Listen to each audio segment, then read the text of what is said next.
It's important to understand our strengths and weaknesses.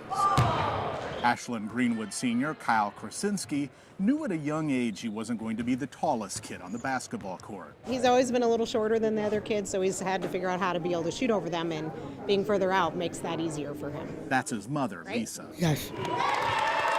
On this January afternoon in Auburn, Nebraska, Kyle's wearing street clothes. His role today, manager and chief motivator for the varsity team. He's really wanted to play with the older kids. Before Christmas break, Kyle suited up a few times with the junior varsity team and even played in a couple of games. It's the one against Elmwood Murdoch that stands out. There might have been a few tears.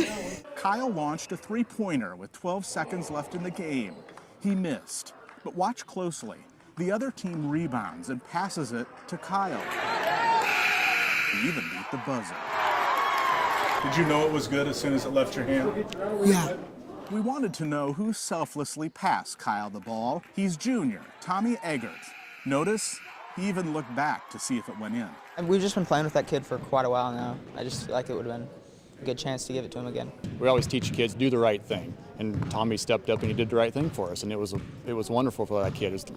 That kid will remember that for the rest of his life, and I was glad to be a part of that. Elmwood Murdoch players have their own on-court reminder. That's Ben, a fourth grader. He too has Down syndrome. The boy he's goofing with is his brother Noah, a teammate of Tommy's, the one who made the pass. Years from now, Ben Willie may find himself in a high school game. Will someone from the other team give him a shot? I want other kids to do that to him. Because he hits you in the back. Yeah. His mom actually came up and talked to me after the game and said that she worries like I worry, but it was encouraging to see how Kyle was treated, and it gave her hope. Kindness isn't always obvious until it is. When it's other people that don't know him cheering him on, I mean, that's probably the greatest thing. With photographer Jim Hinchik, I'm Brian Mastre reporting 6 News. Thank you for coming. Sadness is unavoidable at a visitation. But those here at an Omaha mortuary honoring 84-year-old Ernie Ringel believe a weekly class at the Y gave him 3 extra years in the quality of life department. He would always say to me, I have Parkinson's, but it's a blessing because there's others who have it far worse, and it gives me more compassion towards other people. Come up, up, up, up, up, up, up, up. We first met Ernie in the summer of 2016 with his wife Mary Claire by his side as cheerleader. This way, right to the corner.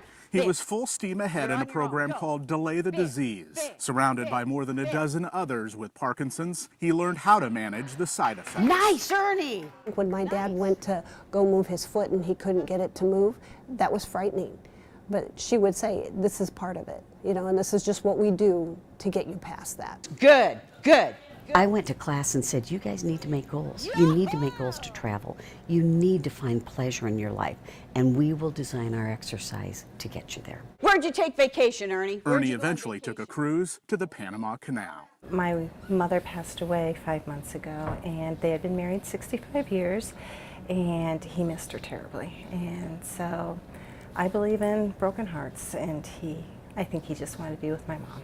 You can tell how tight-knit the class of Parkinson's patients is when they come to your funeral. It's a family, and every one of his classmates came to my mom's wake. As we lose someone, it's like they're looking in a mirror. Reach up higher. The teacher of Delay the Disease knows this week will be a tough one without Ernie.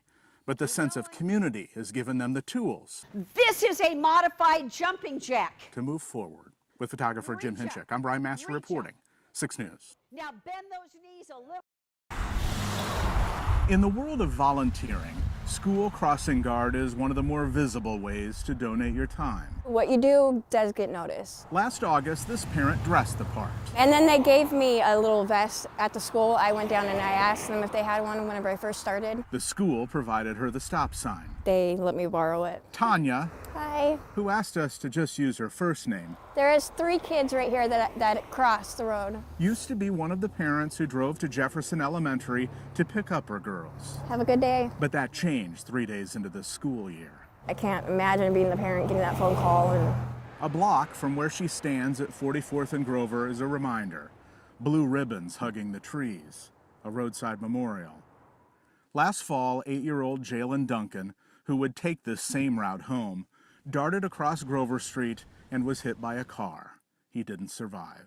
After that happened to that little boy, Tanya didn't know the third grader, but felt compelled to act. it's just really dangerous. She became another layer of protection for those needing to cross Grover Street. Have a good day. Since August, Tanya can count on one hand the time she hasn't been here. Then there was that one afternoon as she stood near the crosswalk waiting. The mom drove by one time and said, "Thank you for what you do." That was my little boy. A grateful neighborhood. In Omaha with photographer Jim Hinchik, I'm Brian Mastre reporting 6 News.